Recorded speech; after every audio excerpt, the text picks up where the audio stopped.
Everyone, কি খবৰ আপোনালোকৰ? পোনপ্ৰথমে আপোনালোকক মই মোৰ জয়শ্ৰী বৰা ইউটিউব চেনেললৈ স্বাগতম জনাইছোঁ। আজি মই লৈ আহিছোঁ চুজি, পিঠাগুড়ি আৰু গুড়ৰ পিঠাৰ ৰেচিপি। এয়া বাতিটো চুজি অলপ লোৱা হৈছে, এয়া পিঠাগুড়িও সমান জোখৰে লোৱা হৈছে, চুজি আৰু পিঠাগুড়ি সমান জোখৰ লোৱা হৈছে।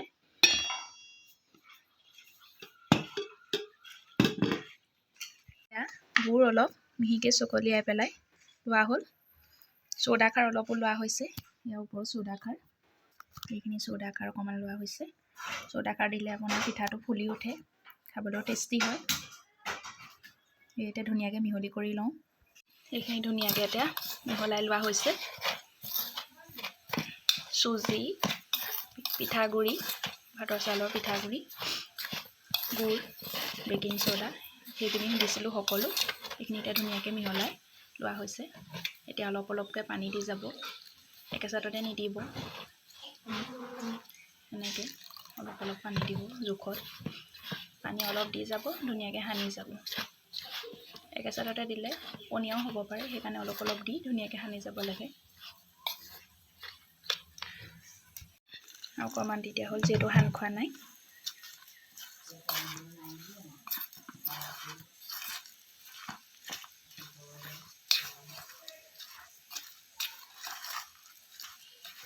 এয়া অলপ অলপ মিহলি হৈছে, এনেকৈ ধুনীয়াকৈ সানি ল'ব।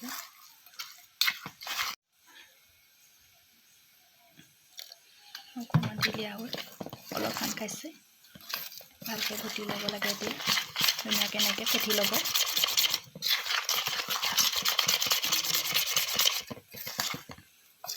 এয়া দেখিছেনে মিহলি হৈছে, আৰু অকণমান পানী দিয়া হৈছে।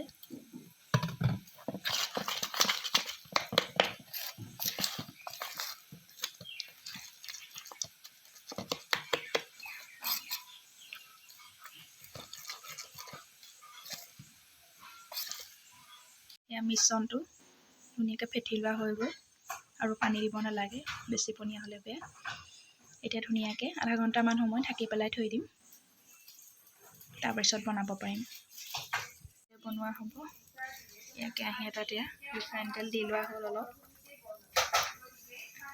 এইখিনি ঠাণ্ডা হয়, এইখিনি পিঠাখিনি চুজিৰ পিঠা।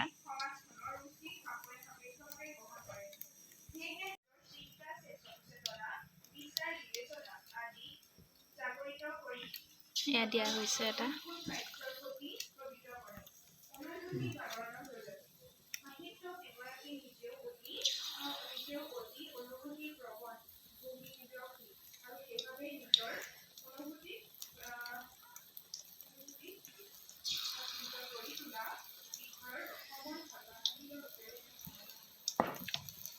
সেইটো পিঠা খাই খুবেই ভাল লাগে, খুব কোমল হয়, টেষ্টি হয় আৰু মচমচীয়া হয়।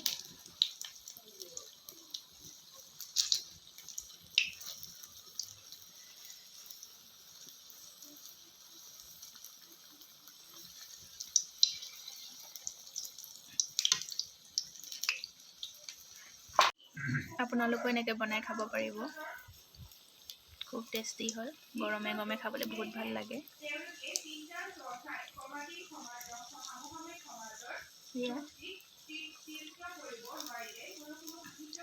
এয়া হৈছে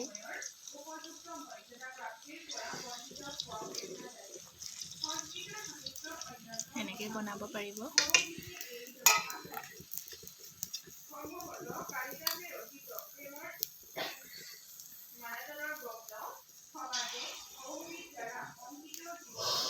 পিঠাকেইটা ছাইডত ৰাখি আকৌ দি দিয়া হৈছে।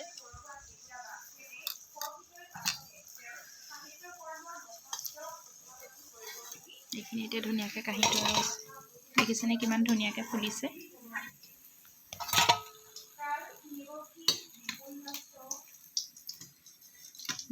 এয়া দেখিছেনে কিমান ধুনীয়া ফুলিছে, পকৰী নিচিনা হৈ গৈছে।